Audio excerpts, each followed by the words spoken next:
Hello, कैसे हैं आप सभी।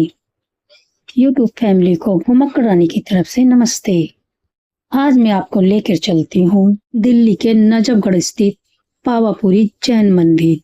यह मंदिर शांत, भव्य और खूबसूरत धार्मिक स्थल है। यहाँ पहुँचने का नियरेस्ट मेट्रो स्टेशन है ढांसा बस स्टैंड।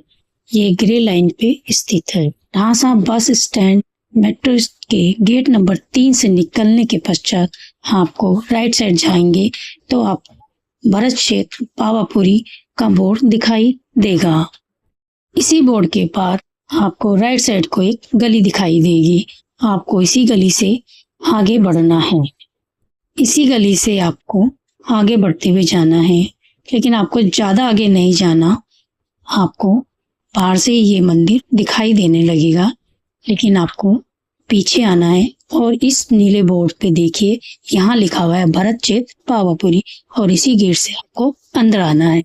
नजफगढ़ पावापुरी बिहार के नालंदा जिले में स्थित पावापुरी जैन धर्म के तीर्थ स्थल की तरह ही बनाया गया है। अंतिम समय में भगवान महावीर जी बिहार के नालंदा जिले स्थित पावापुरी गए थे। वहां पर उन्होंने अंतिम उपदेश दिया और मोक्ष को प्राप्त हो गए। जहाँ पर भगवान महावीर जी की चरण पादुका थी, वहां पर बाद में सरोवर के बीच सफेद संगमरमर का मंदिर बनाया गया, जिसे जल मंदिर भी कहते हैं। यह मंदिर बिहार के नालंदा जिले स्थित पावापुरी की रेप्लिका ही है। तो चले दर्शन करते हैं भगवान महावीर की चरण पादुका के।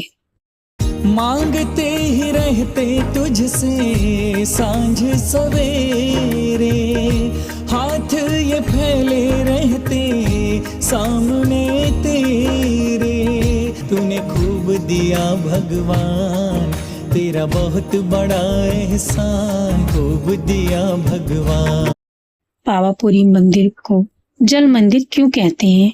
क्योंकि भगवान महावीर जी के अंतिम संस्कार के समय इतनी भीड़ थी कि भक्तों ने निशानी के तौर पे वहां की मिट्टी तक को अपने साथ ले गए, जिस वजह से वहां पर बहुत बड़ा गड्ढा हो गया था। बाद में बारिश की वजह से वहां सरोवर बन गया। आज पावापुरी मंदिर के सरोवर में पानी नहीं है, लेकिन जब पानी होता है तो ये बिल्कुल नालंदा के पावापुरी मंदिर की तरह ही दिखाई देता है। यहाँ का लोगो है मेरा तीर्थ भरत क्षेत्र। हम चलते हैं जति जी के चरण छत्री की तरफ। भरत क्षेत्र संत जति जी की पावन स्मृति और उनकी तपोस्थली के रूप में जानी जाती है, इसलिए यहाँ पर उनकी प्राचीन चरण पादुका विराजमान है। दरवाजे पर जैन धर्म के सभी खास चिन्ह अंकित हैं। अंदर का दृश्य सफेद रंग से है, जो शांति का प्रतीक है। दर्शन कीजिए जति महाराज जी के चरण पादुका का। जय जति महाराज जी की। मंदिर के अंदर 24 जैन तीर्थंकरों की मूर्तियां, उनके पवित्र चिन्ह, कमल के फूल और मोक्ष प्राप्ति के स्थल बारीकी से घेरे गए हैं, जो बहुत ही दर्शनीय लगते हैं। मान्यता के अनुसार मंगलवार का दिन पूजा अर्चना के लिए विशेष रूप से शुभ माना जाता है। इस दिन नारियल, जिसे श्रीफल भी कहते हैं, चढ़ाया जाता है और दीपक जलाया जाता है। अगर आपको मेरा ये ब्लॉग पसंद आए तो प्लीज चैनल को सब्सक्राइब, लाइक, कमेंट और शेयर करना ना भूलें। अब दर्शन करते हैं 20 चिन्हालों में 20 तीर्थंकरों के मूर्तियों के साथ उनके प्रतीक चिन्हों की। यह मंदिर शांत, भव्य और खूबसूरत के साथ साथ आध्यात्मिकता का एहसास भी दिलाता है। अब हम दर्शन करेंगे मुख्य मंदिर में बने 11.25 फीट ऊंची भगवान पार्श्वनाथ जी की मनमोहक प्रतिमा की। हर जन्म में बाबा तेरा साथ चाहिए, सिलसिला ये टूटना नहीं चाहिए। मुझको तो बस इतनी सी फरियाद चाहिए। हर जन्म में बाबा तेरा साथ चाहिए। दीवारों पर बनी कलाकृतियां और मेहराबों में गोल्डन टच, सुनहरी चमक जैन धर्म के इतिहास और तीर्थंकरों के जीवन से जुड़ी प्राचीन कहानियों को दर्शाते हैं। इस तरह से हम समझ सकते हैं कि दीवारों और खंभों पर प्राचीन धार्मिक कहानियां अंकित है। इस जगह पर हम देख सकते हैं कि नीरज से अतिवीर कैसे बने, उनकी जीवनी इस तरह से दिखाई गई है। पार्श्वनाथ जी के परिक्रमा करते समय हमें और आचार्यों के भी दर्शन प्राप्त होते हैं। और इसी तरह ही एक और रूम में आपको यहाँ पर भगवान की प्रतिमा दिखाई देती है। मेरा ये ब्लॉग आपको कैसा लगा, प्लीज कमेंट करके जरूर बताएं। अब हम दर्शन करते हैं भगवान ऋषभनाथ जी के।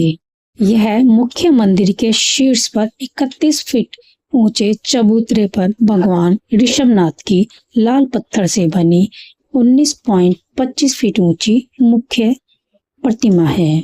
दर्शन कीजिए भगवान ऋषभनाथ जी के। और इसकी दूसरी तरफ है 20 जलाशय, जहाँ पर हम अभी जाएंगे दर्शन करने। कई लोग इन्हें भगवान महावीर मान लेते हैं, लेकिन इनकी निशानी है ये चिन्ह। इस चिन्ह की वजह से हम इन्हें जानते हैं कि ये भगवान ऋषभनाथ हैं। की तरफ सीढ़ियां हैं। जब जलाभिषेक किया जाता है तो इनका इस्तेमाल किया जाता है। अब हम कुल दर्शन करेंगे 20 भव्य जिनालयों के। 20 जिनालयों में 20 तीर्थंकरों के मूर्तियां और उनके साथ उनके प्रतीक चिन्ह बनाए गए हैं। 24 तीर्थंकरों में से 20 तीर्थंकरों के ज्वाले इसलिए बनाए जाते हैं क्योंकि इन्होंने एक ही पर्वत से मोक्ष प्राप्त किया था। दर्शन कीजिए 20 जिनालयों में 20 तीर्थंकरों के साथ उनके प्रतीक चिन्हों की। आदि प्रभु का बैल जो जोते खेत वही लहलाता है। अजित नाथ जी का हाथी आए प्रभु को शीश बिठाता है। संभव जी का घोड़ा जब भी टक टक करके आता है। अभिनंदन जी का बंदर फिर खूब छलांग लगाता है। सुमतिनाथ जी का क्रौंच पक्षी जब प्रभु का ध्यान लगाता है। पद्म प्रभु जी के कमल पुष्प को नैनों में पा जाता है। सुपार्श्व प्रभु का स्वस्तिक जब भी सत्य का पाठ पढ़ाता है।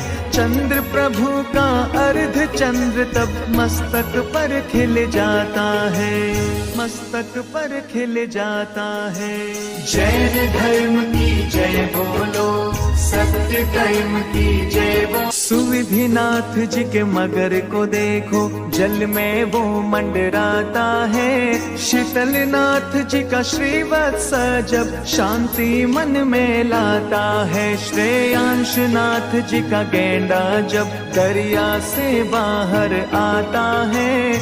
वासुपूज्य का भैंसा उसको पल में राह दिखाता है। विमलनाथ जी का शूकर जब भी कीचड़ में विश्राम करे। अनंतनाथ जी का बाज पक्षी फिर ऊपर उड़कर काम करे। धर्मनाथ जी का वज्र दंड जब दुष्टों पर चल जाता है। शांतिनाथ जी का हिरण भी आकर शांति छवि दिखलाता है।